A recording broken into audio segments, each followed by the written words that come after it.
Welcome back. This channel exists because of your support. Subscribe, hit like, and share your thoughts in the comments. Now let's get into the story. For years together, and I thought I knew Amanda better than anyone. Turns out I was wrong about that, just like I was wrong about thinking our anniversary dinner would actually be about us. It started 2 weeks ago when Amanda suggested we celebrate our 4-year anniversary with dinner at Armature Works. I'd been thinking something quiet, just the two of us, maybe that Italian place in Hyde Park we liked. Something intimate where we could actually talk, remember what brought us together in the first place. But she wanted to invite friends, make it a group thing. Said it would be fun to celebrate with the people who'd watched our relationship grow. At the time, it seemed sweet, thoughtful even. We'd been together since college, and our friend group had definitely been part of our story. What I didn't realize was how carefully she'd curated that guest list. Looking back, there were signs I should have caught. The way she'd been distant for weeks, always checking her phone during our conversations. How she'd started talking about the old days more often, reminiscing about college in a way that felt less like nostalgia and more like longing. The sudden interest in going out more, hitting up bars and restaurants we'd never been to together. I should have paid attention to exactly who was on that guest list. The dinner was set for Saturday night at 7. Amanda had made reservations for 8 at one of the communal tables overlooking the Hillsborough River. I'd offered to handle the planning, but she insisted she had it covered. Said she wanted it to be perfect. I got there first, like always. Punctuality was one of those things my parents drilled into me, and it had become a habit. I found our table, ordered a beer, and watched the Saturday night crowd filter through the food hall. Families with kids, couples on dates, groups of friends celebrating something or nothing. Amanda arrived 15 minutes later with Jessica and 2 other friends from her marketing team. She looked good, really good. She'd gotten her hair done that afternoon, was wearing a dress I'd never seen before. Something about the whole presentation felt deliberate, like she was dressing for someone specific. Then came my buddy Steve with his girlfriend Karen. Steve and I had played college baseball together, stayed close after graduation. He was one of those guys who could talk to anyone about anything, always made group situations easier. Karen was sweet, a nurse who worked crazy hours, but somehow always seemed upbeat. And finally, Trevor Collins. Amanda's college boyfriend from 5 years back. The guy she'd dated for 3 years before we met. The one she'd called her first real love, early in our relationship, when we were still sharing those kinds of stories. They'd broken up when he moved to Atlanta for some finance job, and she'd been devastated. I remember her telling me it took her months to get over him, months to feel like herself again, which was right around the time we started dating. I knew they'd stayed friendly on social media over the years, the occasional birthday wish or congratulations on promotions. What I didn't know was that he'd moved back to Tampa 8 weeks ago. What I really didn't know was that Amanda had been in contact with him since he got back. When I asked Amanda about Trevor being there while we were ordering drinks, she gave me that casual shrug she'd perfected over the years. Said Jessica had mentioned he was back in town and suggested inviting him since he didn't know many people yet. The way she said it, so matter-of-fact, made me feel like questioning it would be petty. He's been gone for 5 years, she said, stirring her cocktail with the little plastic straw. It's not like he has a huge social circle here anymore. I thought it would be nice. Made sense, I guess. We were all adults. Ancient history and all that. But watching them interact during the appetizer course, I noticed things that made me uncomfortable.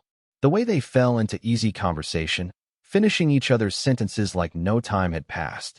How she laughed at his jokes a little too loud, leaned in a little too close when he was talking. And Trevor? Trevor looked exactly like the kind of guy Amanda had always been attracted to before me. Tall, confident, that easy charm that made conversation feel effortless. He wore his success well, expensive watch, designer jeans, the kind of casual confidence that comes from never having to worry about money. I caught myself comparing us and hated it. I'm not an insecure guy, never have been. But sitting there watching Amanda light up in a way I hadn't seen in months, I started to understand why people talk about feeling invisible in their own relationships. The first hour went fine, though. Good food, decent conversation, everyone catching up on work and life, and all the normal stuff. The restaurant was busy, lots of energy, servers weaving between tables with trays of craft cocktails and artisanal whatever. I was actually starting to relax, thinking maybe this group thing had been a good idea after all. Maybe I was overthinking the Trevor situation. Then Jessica started drinking. And when Jessica drinks, everything becomes a joke to her. She was sitting across from Amanda, getting louder with each glass of wine. The conversation had drifted to relationships, commitment, all that stuff that happens when you get couples together. Someone made a comment about how lucky Amanda and I were to have found each other so young. That's when Jessica lit up like she'd been waiting for this moment all night. "Oh, Amanda's so smart though," she said, practically shouting over the restaurant noise. "She's got her replacement right here if Rob screws up." She gestured toward Trevor, who was sitting 2 seats down from Amanda. The table went quiet for a beat. Then Jessica kept going, encouraged by the attention. "Seriously, it's like the perfect backup plan. Trevor's single, he's back in town, and look at him." She waved her wine glass in his direction. Amanda could just swap them out if she needed to. Everyone laughed. Even Amanda. Not a nervous laugh, not an uncomfortable giggle. A genuine, amused laugh like it was the funniest thing she'd heard all week. I looked around the table. Steve was chuckling. Karen was covering her mouth, trying not to smile. The other marketing friends were nodding along like this was some brilliant observation. And Trevor? Trevor was leaning back in his chair with this confident smirk, like he was enjoying every second of it. Not embarrassed, not awkward. Pleased. For just a moment, everything else faded. The restaurant noise, the conversations at other tables, all of it just disappeared. I was watching Amanda's face, waiting for her to shut it down, to say something like, "That's not funny," or "Don't be ridiculous." She didn't. She was still smiling, looking between Jessica and Trevor like they'd all shared some inside joke. That's when it hit me. This wasn't spontaneous. This had been discussed. I set down my beer and looked directly at Jessica. "Sounds like you've all talked this through." The laughter stopped. Jessica's smile faltered. Amanda's face went pale. I stood up, reached into my pocket, and pulled off the promise ring I'd been wearing for 2 years. I'd given it to her after we moved in together, a symbol of commitment while we figured out our future. It felt heavier than usual as I walked around the table to where Trevor was sitting. He wasn't smirking anymore. His eyes went wide as I stopped next to his chair and held out the ring. "Then there's no point dragging this out," I said, and dropped the ring into his palm. He just stared at it like I'd handed him a live grenade. I turned to Amanda. "You wanted a backup plan. Congratulations. Now you don't need one." The entire restaurant section had gone quiet. Other diners were staring. The server who'd been approaching our table stopped mid-step. I didn't wait for anyone to respond. I walked straight through the food hall, past the bar, out into the humid Tampa night. Behind me, I could hear chairs scraping, voices starting to overlap, the whole dinner dissolving into chaos. My truck was parked in the armature works lot. I sat in it for a minute, hands on the steering wheel, trying to process what had just happened. My phone was already buzzing with texts, but I didn't look at them. Instead, I drove to Seminole Heights, to my best friend Michael's house. Michael answered his front door, took one look at my face, and stepped aside. "Beers are in the fridge," he said. "Game's on in 5 minutes." That's the thing about having a friend who's been through his own relationship disaster. He knows when to talk and when to just hand you a drink and turn on the TV. I crashed on his couch that night, but I didn't sleep much. Every time I closed my eyes, I saw that moment at the table, Amanda laughing while her friends talked about swapping me out like I was some interchangeable part. The next morning, I turned off my phone and blocked Amanda's number. Whatever she had to say could wait until I was ready to hear it. Sunday morning, Michael made coffee and sat down across from me at his kitchen table. He'd already been up for hours, was the kind of guy who ran 5 miles before most people hit their snooze button. His house in Seminole Heights was small but comfortable, the kind of place that actually felt like a home instead of just somewhere to store stuff. "You going to tell me what happened, or do I have to guess?" So I told him. The whole thing. The dinner, the guest list, Trevor showing up out of nowhere. The way Amanda had been different for weeks, distant and distracted. The joke that wasn't really a joke. The ring. Walking out.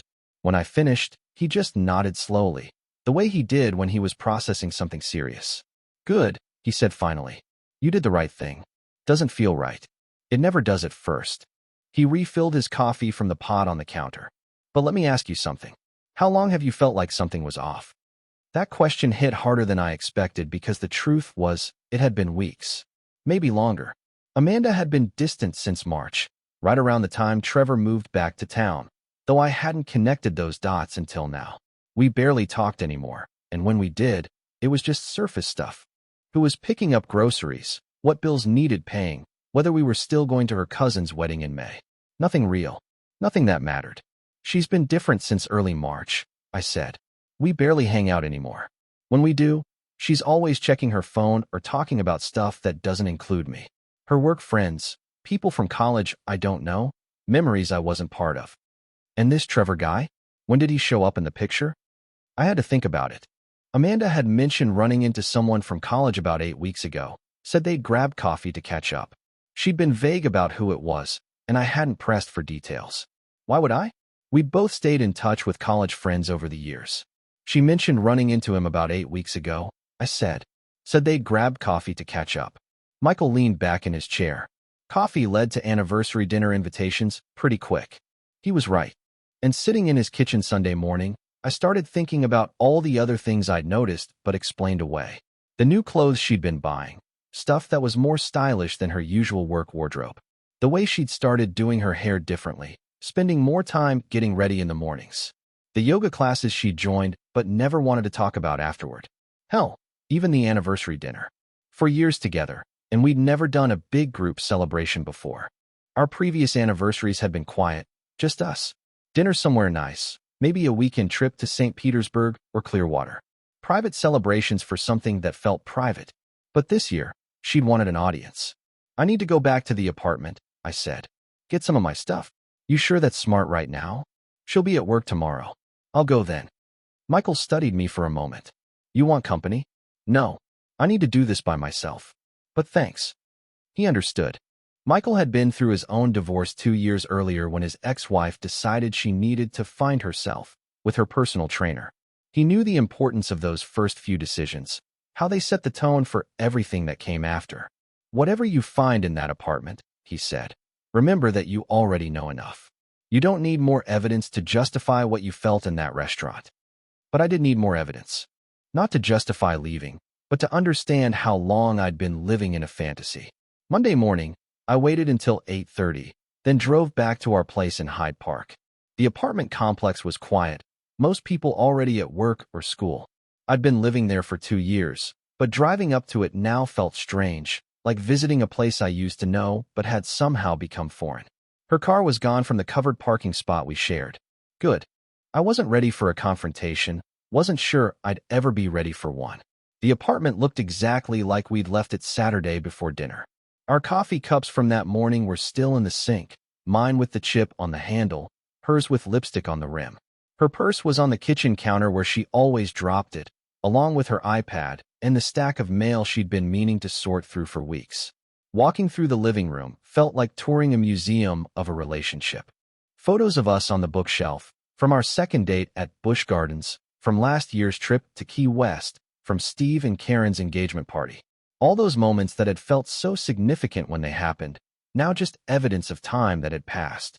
I went to the bedroom and started packing clothes, toiletries, anything I'd need for more than a few days.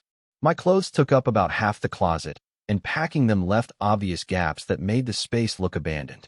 I tried not to think about what it would feel like for Amanda to come home to those empty hangers. While I was in the closet, I could hear her iPad buzzing with notifications from the kitchen. Text messages, probably friends checking in about what had happened at dinner. Or maybe Amanda reaching out to people, trying to control the narrative. I shouldn't have looked. I know that now, knew it then. But curiosity won out over ethics, and I walked back to the kitchen where the iPad was lighting up every few minutes. It was still logged into her messaging apps, and right there on the lock screen were preview snippets of conversations with Trevor. My stomach dropped before I even unlocked the device. The full conversations were worse than I'd imagined. Not because they were explicitly romantic, but because they were intimate in a way that felt more threatening than physical attraction. These were the kinds of conversations Amanda and I used to have in the early days of our relationship, when we'd stay up talking until 2 in the morning about everything and nothing. Weeks of late-night texts about life, work, dreams, disappointments. Inside jokes that referenced shared memories I wasn't part of. Complaints about me, about how I didn't understand her anymore, about how different things had been when she was younger and more spontaneous. One exchange from 3 weeks ago made my hands shake as I read it. Amanda, I'm glad you're coming to dinner Saturday. It'll be good to see you. Trevor, wouldn't miss it. Been too long since we've had a real conversation. Amanda, I know. I've missed having someone who gets it. Trevor, gets what? Amanda, just everything. The way things used to be. The way I used to feel about myself. Trevor, you mean before you settled down? Amanda, that's not fair. Trevor, maybe not. But you used to be more fun, more alive. Amanda, I'm still those things. Trevor, are you? I scrolled back further, finding conversations that went back 6 weeks, right to when they'd first met up for coffee. The progression was obvious once you saw it laid out chronologically. First, just catching up as old friends.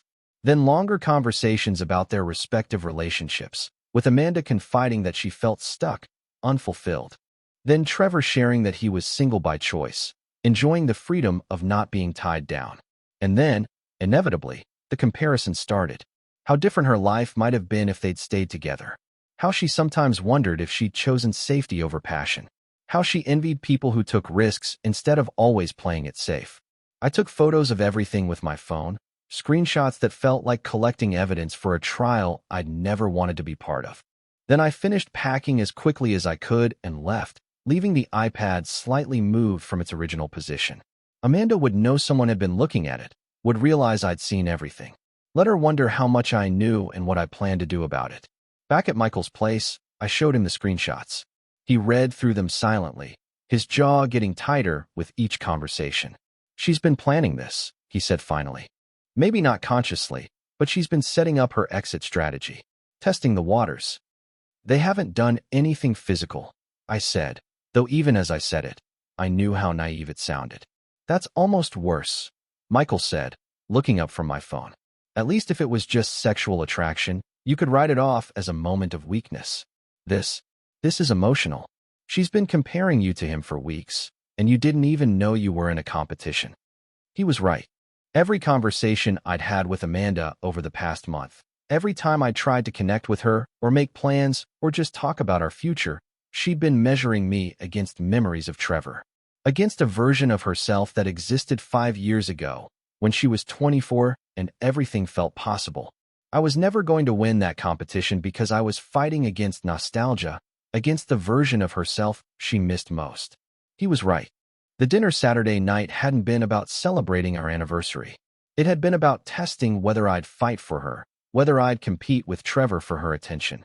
Well, I'd given her an answer. I spent that week at Michael's place, getting my head straight. I called our landlord and explained the situation. The lease was in both our names, but I could be removed if Amanda wanted to take over the full rent. If not, we'd both have to find somewhere else to live. 2 days later, Amanda texted me through a mutual friend. I'd blocked her number, saying she'd take over the lease. Fine by me. One less thing to worry about. That same day, I unfriended her on all social media platforms. Clean break. My phone kept buzzing with calls and texts from Amanda. I ignored most of them, but Thursday afternoon I finally read one. We need to talk. This is all a misunderstanding. I love you. I typed back. If you want to talk, meet me at Curtis Hickson Park tomorrow at 6. Come alone. Friday evening, I got to the park early. It was one of those perfect Tampa nights, warm but not humid. Families walking along the river walk, joggers heading home from work. Neutral territory. Amanda showed up right on time. She looked terrible.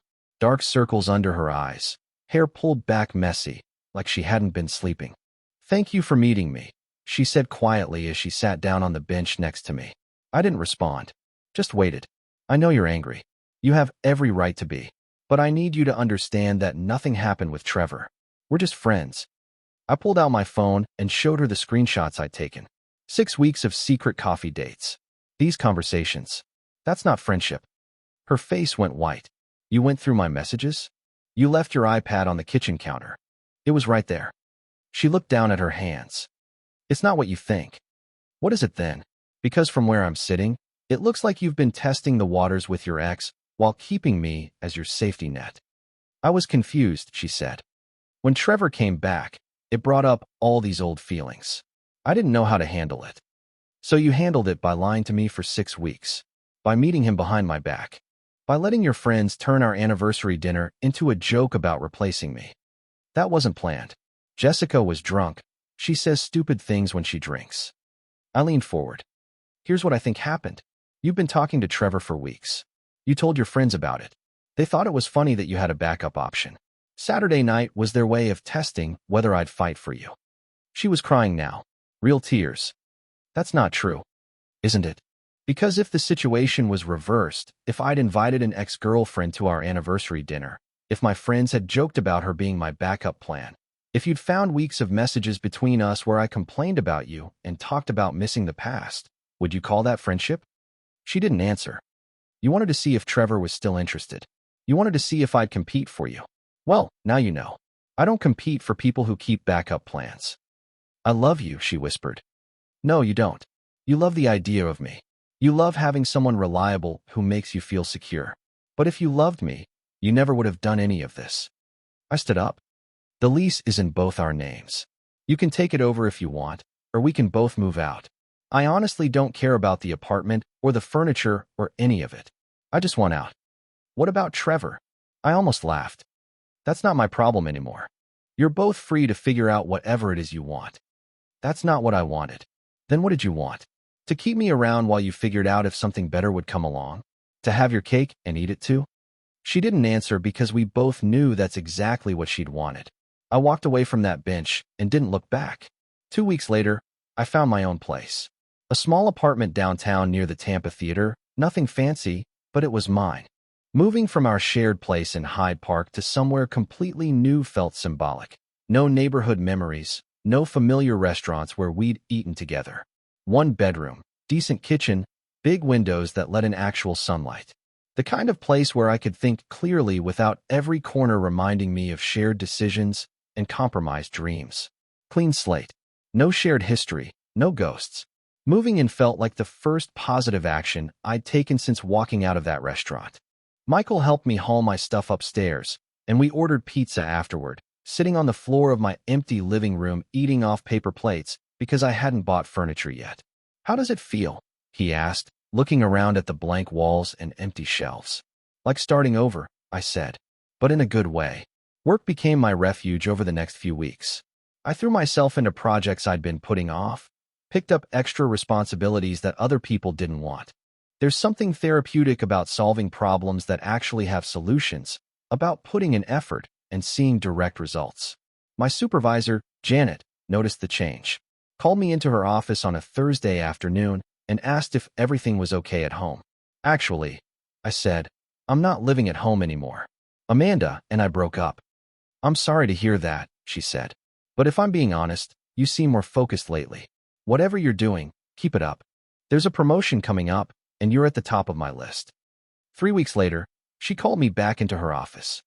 Congratulations, she said, sliding a folder across her desk. Senior project manager position is yours if you want it. 20% raise, better benefits, your own team. I stared at the folder for a moment, then smiled. I want it. For the first time in years, I felt like I had direction at work. Purpose that wasn't tied to someone else's approval or happiness. I started running again, too. Early mornings along Bayshore Boulevard, before the heat got too intense. It was something I'd done religiously in college, but had stopped somewhere along the way. Probably when Amanda mentioned she didn't like that I was always sweaty and tired on weekend mornings, preferred that we sleep in together and then go to brunch with her friends. Now I remembered why I'd loved it. The quiet, the rhythm, the way problems seemed to solve themselves when you weren't actively thinking about them. Just me and the road and the sunrise over Tampa Bay. 6 weeks after moving into my new place, I joined a recreational volleyball league at El Lopez Park. Wednesday night games, mixed teams, people who played for fun rather than glory. I'd played in high school and was rusty as hell, but it felt good to be part of something again. Something that had nothing to do with couple friends or dinner parties or navigating relationship dynamics. Made some new friends, too. People who didn't know anything about Amanda or the whole mess. It felt liberating to be around people who saw me as just Rob, not half of a couple, not someone recovering from drama. There was Sarah, a physical therapist who could spike a volleyball like she was angry at it. Mike, a firefighter with 3 kids who treated Wednesday nights like his personal vacation from chaos. Lisa, a teacher who'd been playing in the league for 2 years and had become one of the regular team captains, had this way of making everyone feel included, even the people who sucked at sports. About a month after I joined the league, I got a call from Steve, one of the guys from our old friend group. I almost didn't answer, wasn't sure I wanted updates on people who'd sat there laughing while my relationship got turned into entertainment. But curiosity won out. "Thought you should know," he said without preamble. "That whole thing with Amanda and Trevor. It lasted about 3 weeks." I wasn't surprised. What happened? Turns out he wasn't actually interested in anything serious. He liked the attention, the ego boost of knowing she was into him. But when it became real, when she was actually available and expecting something to develop, he bailed. So she lost both of us. Pretty much. She's been reaching out to people in the group, trying to get sympathy, saying she made a mistake and wants to fix things. Most of us aren't buying it. What happened at that dinner was fucked up, man. We should have said something. Why didn't you? Steve was quiet for a moment. Honestly, because it was Amanda. She's always been the center of attention in our group, always gotten her way. And Jessica was drunk and loud, and it felt easier to just go along with it than cause a scene. But you knew it was wrong. Yeah, we knew. He paused. Trevor gave me the ring, by the way. Asked me to return it to you. It's in my car if you want it back. Keep it. Sell it. Throw it away. I don't care. After he hung up, I sat in my new apartment looking out at the city lights, processing what he'd told me. Part of me felt vindicated, knowing that Trevor had turned out to be exactly what I'd suspected. Someone who enjoyed the chase but wasn't interested in commitment. But mostly, I just felt relief that I'd trusted my instincts and walked away before things got worse. Steve had also mentioned that Jessica felt terrible about the whole thing, had been asking mutual friends if they thought I'd ever forgive her. The answer was probably not. Some jokes aren't really jokes, and some moments can't be taken back. The other marketing friends from the dinner had apparently distanced themselves from Amanda after that night. Turns out watching someone publicly humiliate their partner makes for awkward office dynamics, even when you'd laughed along at the time. I didn't gloat. Didn't feel satisfaction about Amanda's situation. I just felt grateful that I wasn't part of it anymore. Around that same time, I started talking with Lisa more at volleyball. She'd always been friendly to new players, part of what made her a good team captain, but I'd been too focused on just getting through each day to really connect with anyone. But there was something about her that stood out beyond her athletic ability. She was funny in a dry, observational way, direct without being harsh. The kind of person who said what she meant and meant what she said. After one particularly brutal game where our team got destroyed by a group of former college players, we ended up at the bar next to the park with a few other people. Normal post-game ritual, nothing romantic. But somehow Lisa and I ended up in a corner booth talking while everyone else played pool and complained about missed serves. "You're different from the other guys in this league," she said, sipping a beer and studying me with those teacher eyes that probably missed nothing. "How so?" "Most of the single guys here are either fresh out of bad breakups and bitter about it, or they're looking for rebounds and treating every conversation like a job interview. You seem settled. Like you know who you are." I thought about that. About the person I'd been months ago, constantly trying to anticipate Amanda's moods, second-guessing my own instincts, feeling like I was failing some test I didn't understand. "I learned not to settle for being someone's maybe," I said. She nodded like that made perfect sense. Good lesson. We started hanging out outside of volleyball after that. Nothing formal, nothing rushed. Coffee before weekend games, dinner after particularly good wins. Easy conversations that didn't feel like auditions or negotiations. She was different from Amanda in ways that took me time to appreciate. Direct where Amanda had been passive-aggressive. Comfortable with silence where Amanda had needed constant stimulation. Independent in a way that felt secure rather than distant. 3 months into whatever we were calling it, Lisa and I were walking along Davis Island's beach on a Saturday evening, watching the sunset over downtown Tampa. The kind of perfect Florida evening that makes you understand why people move here and never leave. "Can I ask you something?" she said as we found a spot on the seawall to sit. "Shoot. What happened with your ex? I know it's none of my business, but you've never really talked about it, and I'm curious what kind of person would let you go." So I told her. Not all the details, but the broad strokes. The anniversary dinner that became a public humiliation. The backup plan that wasn't really a joke. Walking away rather than fighting for someone who wasn't sure she wanted me. Lisa listened without interrupting, asking questions only when she needed clarification. When I finished, she was quiet for a long moment, watching boats navigate the channel between the islands and downtown. I'm sorry that happened to you, she said finally. But I'm also kind of grateful. Why? Because it taught you what you won't tolerate. That's rare in guys your age. Most people are so afraid of being alone that they'll accept almost anything. I was afraid of being alone too, I admitted. But I was more afraid of losing myself. She smiled and leaned against my shoulder. Smart choice. A year after that anniversary dinner, I was sitting in my apartment on a Saturday morning when a message request popped up on social media. Amanda's name in that little gray bubble that meant we weren't connected anymore. I stared at it for a long moment, coffee getting cold in my hand. I could delete it without reading it, pretend I'd never seen it. Probably should have, honestly, but curiosity had always been my weakness. I opened it.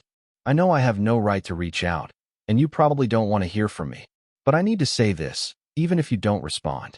You were right about everything. I was keeping you as a safety net while I figured out my feelings about Trevor. I was comparing our life to memories that weren't even real anymore. The dinner wasn't supposed to humiliate you. I thought I could test how I felt seeing you both together. And when Jessica started with those jokes, I should have stopped it. But part of me wanted to see if you'd fight for me. It wasn't fair to you, and I'm sorry. I hope you're happy. You deserve to be. I read it 3 times, waiting to feel something. Anger, sadness, vindication, anything.